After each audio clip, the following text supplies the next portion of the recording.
Hello বন্ধুরা, কেমন আছেন? আশা করি সবাই ভালো আছেন। নগদ থেকে আপনি আপনার মোবাইল নাম্বারে কিভাবে টাকা রিচার্জ করবেন, এছাড়া হচ্ছে মিনিট অফার, এমবি অফার এবং হচ্ছে বান্ডেল অফারগুলা কিভাবে আপনারা নগদ থেকে কম দামে ক্রয় করবেন সেটাই দেখিয়ে দিব। সো আপনারা অবশ্যই ধৈর্য সহকারে সম্পূর্ণ ভিডিওটি কন্টিনিউ করুন।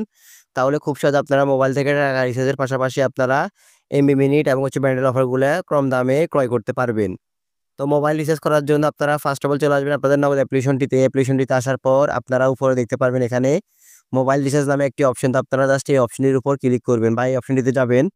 যাওয়ার পর আপনারা হচ্ছে যে নাম্বারটিতে টাকা রিচার্জ করবেন সেই নাম্বারটি এখানে লিখবেন। তো আমি হচ্ছে আমার নাম্বারে টাকা রিচার্জ করবো, সেক্ষেত্রে আমি আমার নাম্বারটা দিয়ে দিলাম। দিয়ে দেওয়ার পর এখন হচ্ছে এখানে কোন অপারেটরের সিম আপনি টাকা রিচার্জ করবেন সেই অপারেটরটাকে সিলেক্ট করবেন। তো আমার হচ্ছে রবি, সেক্ষেত্রে আমি এখান থেকে রবি সিলেক্ট করতেছি। রবি সিলেক্ট করার পর এখানে হচ্ছে আপনারা দেখতে পারতেছেন পরিমাণ লিখুন বা পরিমাণ। তার পাশে দেখতে পারতেছেন আপনারা ভয়েস ইন্টারনেট ব্যান্ডেল। আমরা যদি ভয়েসের উপর ক্লিক করি তাহলে এখানে কম রেটে ভয়েস মানে হচ্ছে মিনিট, কত মিনিট আমরা পাবো বা আমাদের মিনিটের যে অফারগুলো রয়েছে সেই অফারগুলো কিন্তু এখানে চলে আসবে। তারপর হচ্ছে এখানে ইন্টারনেটের উপর ক্লিক করলে আমাদের ইন্টারনেটের যে অফারগুলো রয়েছে সবগুলো অফার কিন্তু এখানে চলে আসবে। সেখান থেকে হচ্ছে আমরা কম রেটে ইন্টারনেট অফারগুলো নিতে পারবো। এছাড়া হচ্ছে আমরা যদি ভয়েস ইন্টারনেট দুইটা একসাথে নিতে চাই তাহলে ব্যান্ডেলের উপর ক্লিক করব।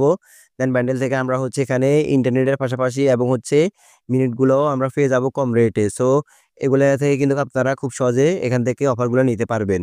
তো আমরা যেহেতু হচ্ছে নর্মাল রিচার্জ করবো, সেক্ষেত্রে হচ্ছে আমি জাস্ট এখান থেকে হচ্ছে পরিমাণ অপশনটির উপর ক্লিক করে আমি আমার এখানে পরিমাণটা লিখে রাখবো। তো আমি হচ্ছে 20 টাকা রিচার্জ করে আপনাদেরকে দেখাচ্ছি। সো এখানে হচ্ছে আমি জাস্ট 20 টাকা লিখার পর এখান থেকে আমি পরবর্তী অপশনটির উপর ক্লিক করব। ক্লিক করার পর এখানে হচ্ছে আমার কত টাকা আমি রিচার্জ করবো এবং হচ্ছে কত টাকা খরচ যাবে সবগুলো কিন্তু এখানে চলে এসেছে। তারপর হচ্ছে এখান থেকে আমি হচ্ছে আমার ফিন নাম্বারটা দিয়ে দিব। তো আমি আমার ফিন নাম্বারটা দিয়ে দিচ্ছি। পিন নাম্বারটা দিয়ে দেওয়ার পর আপনারা জাস্ট এখান থেকে হচ্ছে পরবর্তী অপশনের উপর ক্লিক করবেন। ক্লিক করার পর এখানে আপনার পরিমাণ টাকা, খরচ, তারপর হচ্ছে সর্বমোট কত টাকা, নতুন ব্যালেন্স কত টাকা, মানে কত টাকা রয়েছে সবগুলো কিন্তু চলে এসেছে। এখন হচ্ছে ট্যাপ করে ধরে রাখুন, এই অপশনটির উপর ক্লিক করে ধরে রাখার সাথে সাথে কিন্তু আমার এখানে রিচার্জটি হয়ে যাবে। দেখতে পারতেছেন এখানে মোবাইল রিচার্জ সফল হয়েছে। আমার নাম্বারে ট্রানজ্যাকশন আইডি, তারপর হচ্ছে কত টাকা কত তারিখে রিচার্জ করেছে সবগুলা কিন্তু এখানে অটোমেটিকলি চলে এসেছে। তো এভাবে হচ্ছে আপনারা যে কোনো নাম্বারে আপনারা খুব সহজে নগদ থেকে টাকা রিচার্জ করতে পারবেন। এছাড়া হচ্ছে এমবি, ভয়েস, ব্যান্ডেল সবগুলা অফার কিন্তু স্বল্প মেয়াদে বা স্বল্প দামে আপনারা কিন্তু এখান থেকে ক্রয় করতে পারবেন। তো গাইস, মূলত হচ্ছে আজকের মতো আমার এই ভিডিও। যদি আমার এই ভিডিও দেখে আপনাদের একটু উপকার হয় কিংবা ভালো লেগে থাকে তাহলে অবশ্যই আমার এই ভিডিওতে একটা লাইক দিয়ে যাবেন। আর অবশ্যই আমার পেজটিকে ফলো দিয়ে এবং হচ্ছে আমার চ্যানেলটিকে সাবস্ক্রাইব করে পাশে থাকা বেল আইকনটি অন করে দিয়ে যাবেন।